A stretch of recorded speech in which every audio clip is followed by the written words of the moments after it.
लोक आस्था के 4 दिवसीय पर्व छठ की शुरुआत नहाए खाए के साथ हो गई है।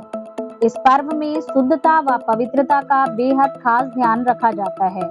नहाए खाए के साथ छठ के नियम भी शुरू हो जाते हैं।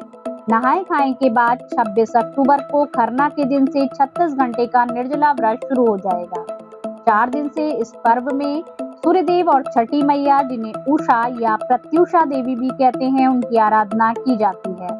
ये व्रत कैसे करना है, क्या करना है, क्या नहीं करना है, क्या इसका महत्व है, कैसे फल की प्राप्ति होगी, ये सब हम आपको बताने जा रहे हैं।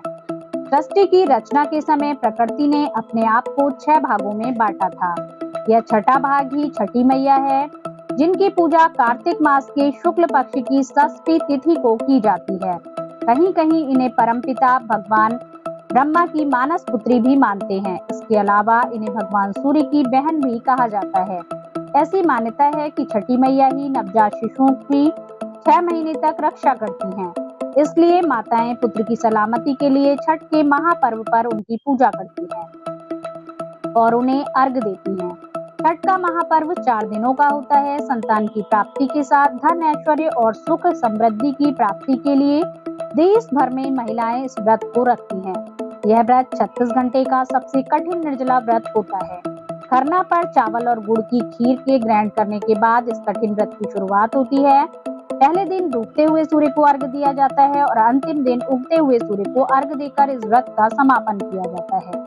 ज्योतिष शास्त्र के अनुसार छठ पूजा में कुछ नियमों का पालन करना बेहद आवश्यक माना गया है। इस पर्व में पवित्रता और शुद्धता का खास ध्यान रखा जाता है, तभी यह पूजा पूरी मानी जाती है। 4 दिनों तक चलने वाले इस व्रत में व्रती न केवल कठोर नियमों का पालन करते हैं, बल्कि पूरे घर का वातावरण भी सात्विक बना देते हैं। तो आइए जानते हैं पूजा में आपको क्या करना है। छठ पूजा की सबसे पहली शर्त है पवित्रता। व्रती को नहाए खाए से लेकर उषा अर्घ तक स्वच्छता का ध्यान रखना चाहिए। प्रसाद बनाते समय भी साफ सफाई और शुद्धता का ध्यान रखना चाहिए।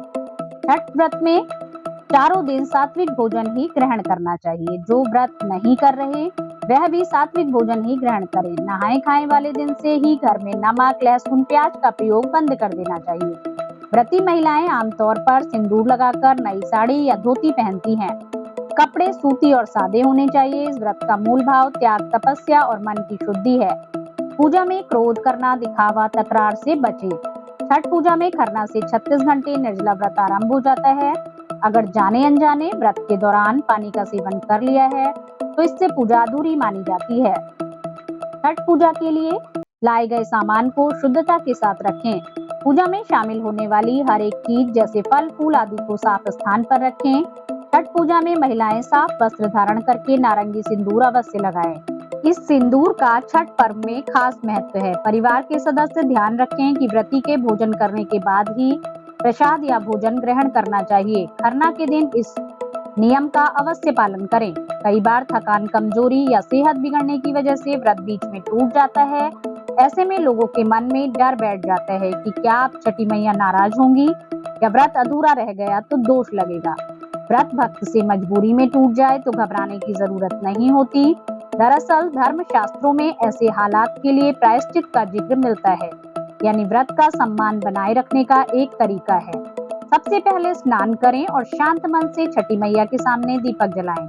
उनसे कहें कि हे छठी मैया, मुझसे अनजाने में गलती हुई है, कृपा कर मुझे क्षमा करें और व्रत को चलने दें। अब घर के बड़े बुजुर्गों या किसी पंडित से इसके बारे में सलाह ले सकते हैं और कुछ दान भी कर सकते हैं। यह केवल एक प्रायश्चित का तरीका है। मन में यह विचार लाने की जरूरत नहीं है कि अगर व्रत टूट गया है तो कुछ अनहोनी हो सकती है। ध्यान रखें कि माँ कभी भी अपने बच्चों को कष्ट नहीं पहुंचा सकती। छठी मैया अपने भक्तों का कल्याण करती हैं। आस्था, भक्ति और समर्पण का ये पर्व आपके जीवन में सार्थक परिवर्तन लाए, आपकी मनोकामनाएं पूर्ण करे। इसके लिए नियमों के साथ ये व्रत करें।